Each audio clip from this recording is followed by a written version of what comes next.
Makiaria mari mwena wa Keekonyokie Kibiko Kajiado ya ithũĩro hindi ya mũcemanio wa amemba a gĩkundi kĩa mũgũnda ũyũ wa Keekonyokie, amemba aya na arĩa nĩ a mwahu ũmwe matarĩirie amemba a mwahu ũrĩa ũngĩ nĩ maragarara watho wa igoti kuona makoretwo makĩingĩra mũgũnda-inĩ ũyũ wa ĩka itanyihĩire 2,800 na ũrĩa cira waguo ũrĩ igoti-inĩ na kwanjia kũũgayania. The orders are very clear that subdivision of land was supposed to be halted until that appeal is over. The appeal is not yet over. We have on 30th January, that is when we are going to have the ruling of this case.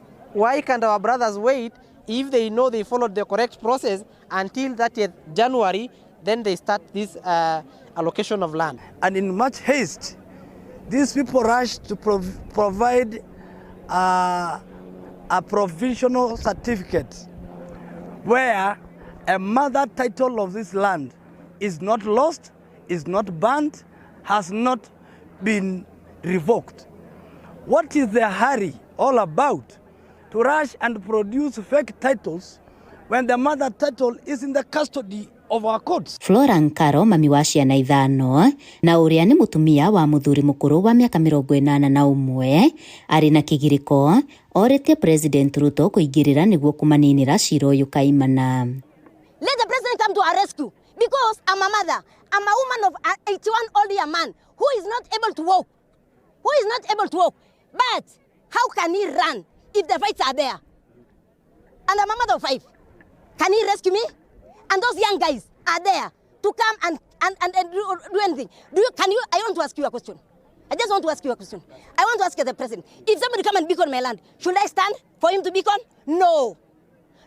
Ngahiha iria iri mũgũnda-inĩ ũyũ aikari maugĩte ira maigana wagagu gũthoga thayũ na gũcũngĩrĩria ũthũkangia wa indo na ica ikuhĩ arĩ mũciĩ wa ũmwe wao kũmundio mwaki. I am a mother, I am a resident, and the home of Pastor Peter Saringa has been burned into ashes. Are those not chaos? Kumekuwa na uhasama, tumekuwa na furugu, watu wakileta watu kutoka kwingine nje, sehemu za Ewaso ili wakuje kufuruga amani. Moretie thirikari kũingĩrĩra na kwamba kũrũgamia ũgai wa gĩcunjĩ gĩkĩ kĩa mũgũnda nginyagia rĩrĩa cira ũgatuithanio nĩ igoti.